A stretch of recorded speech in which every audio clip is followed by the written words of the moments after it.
FOURce! It's FOURce, YouTube toy collector team vlogging to save the day. FOURce! Nostalgic vintage toy heroes. FOURce!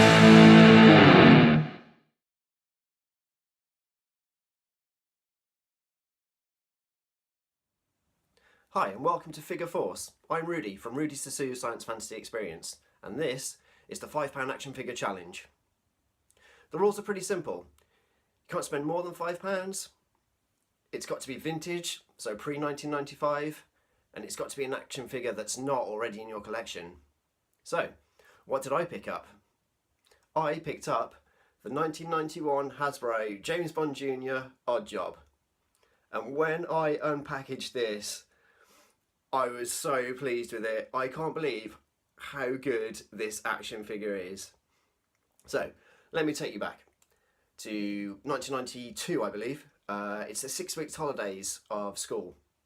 And at about maybe like 9:30, after breakfast television had ended, there was a couple of cartoons that would be shown. And James Bond Jr. was one of them.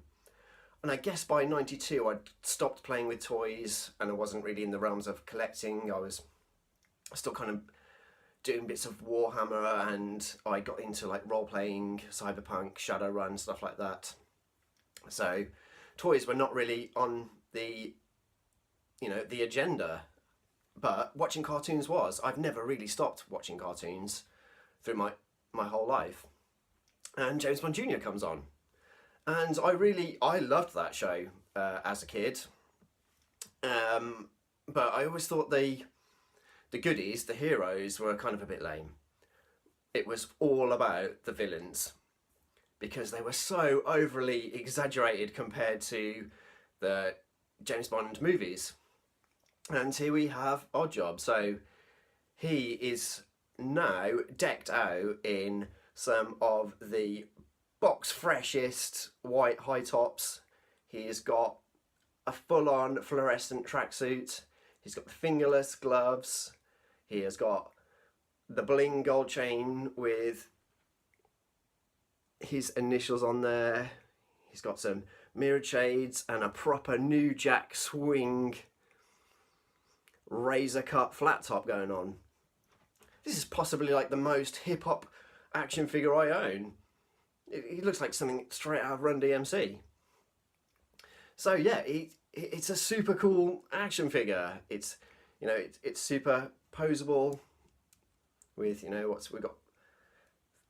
Is that 2 points of articulation, an arm, and the legs? There's no head swivel and there's no waist swivel, but he does have a hat flinging action. So obviously I don't have the bowler hat that he came with. But yeah, this is Oddjob from James Bond Jr. And I was speaking with Junkheap Dave, and he was just like, I think I've opened a proverbial rabbit hole. And so have I. I now want to pick up a couple more James Bond Jr. action figures. I'd love to get a Jaws, because they're incredibly playful, and they're so fluorescent. They ooze that fluorescent day glow neon 1990s toy aesthetic. Yeah, so that has been the Hasbro 1991 James Bond Jr. Oddjob. In the video you saw that Oddjob had a hat flinging action. So when you're in the street, think better of throwing your hat at a complete stranger. You never know, there might be an absolute psycho and they're going to chase you down the road. So now you know. And knowing is half the battle.